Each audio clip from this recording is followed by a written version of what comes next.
Priklenjeni slon. Ne morem, sem mu rekel, ne morem. Si prepričan? Me je vprašal Bajsi. Ja, vse bi dal, da bi lahko sedel nasproti in ji povedal, kar čutim, ampak ne morem.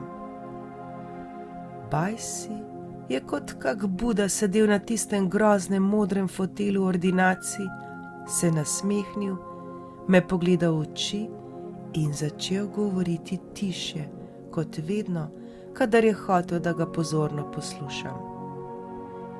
Ti povem zgodbo. Bajsi je moj molk razumel kot pritrditev in začel pripovedovati. Ko sem bil majhen, sem rad hodil v cirkus. V njem so mi bile najbolj všeč živali, še posebej slon, ki je bil, kot sem izvedel pozneje, ljubljenec vseh otrok. Med predstavo je velika žival razkazovala svojo spretnost in neverjetno moč. A po predstavi in vse do trenutka, ko je ponovno stopil v areno, je imel slon eno nogo z verigo priklenjeno na količek, zabit v tla. Količek je bil majhen kos lesa, zapičen le nekaj centimetrov globoko v tla. Čeprav je bil slon nanj privezan z debelo verigo, je bilo očitno, da bi žival, ki bi z lahkoto izdrla drevo s koreninami vred, zlahka izpulila tudi količek in pobegnila. Ni mi bilo jasno, kaj ga je zadrževalo. Zakaj ni zbežal? Star sem bil 5 ali 6 let in sem še verjel, da so odrasli pametnejši. Zato sem vprašal učitelja, starše in teto, v čem je slonova skrivnost. Eden med njimi mi je pojasnil, da slon ne pobegne, ker je udomačen. Naslednje vprašanje se je ponujalo samo. Zakaj pa je priklenjen, če je udomačen? Ne spomnim se, da bi dobil kak uporaben odgovor. Sčasoma sem pozabil na skrivnost slona in njegovega količka in se nanjo spomnil le občasno, kadar sem srečal koga, ki se je spraševal isto kot jaz. Pred nekaj leti pa sem na srečo le naletel na nekoga, ki je bil dovolj moder, da je našel odgovor na moje vprašanje. Cirkuški slon ni pobegnil, ker je bil na količek priklenjen že od najzgodnejše mladosti. Zaprl sem oči in si predstavljal neobogljenega slonjega mladička, priklenjenega na količek. Prepričan sem, da je tedaj slonček vlekel, potiskal in se trudil, da bi se osvobodil.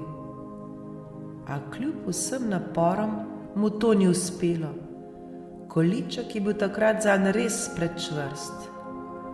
Prisegel bi, da je utrujen zaspal in naslednji dan znova poskusil, pa tudi dan potem in še naslednji dan, dokler ni nekega dne, nekega zanj groznega dne sprejel svojo odločitev in se vdal v usodo.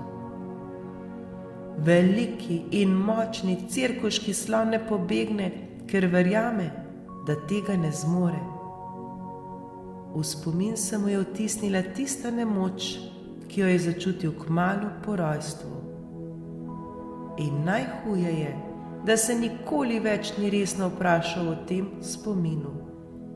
Nikoli, nikoli več ni ponovno preizkusil svoje moči. In tako tudi je, Demijan. Vsi smo malo podobni temu cirkuškemu slonu. Po svetu hodimo priklenjeni na stotine količkov, ki nam omejujejo svobodo. Ker smo nekoč, ko smo bili še majhni, poskusili in nam ni uspelo, živimo v prepričanju, da številnih stvari ne zmoremo. V tem smo podobni cirkuškemu slonu. V spomin smo si vtisnili ne zmorem, ne zmorem in nikoli mi ne bo uspelo. Zrasli smo s tem sporočilom in ga ponotranjili, zato se nikoli več nismo skušali osvoboditi količka. Ko občasno začutimo verigo, z njo zarožljamo, skrivaj pogledamo količek in pomislimo: ne zmorem in nikoli mi ne bo uspelo. Jorge je za hip umolknil, potem pa je prišel bližje, sedel na tla pred menoj in rekel: to se je zgodilo tudi tebi, Demijan.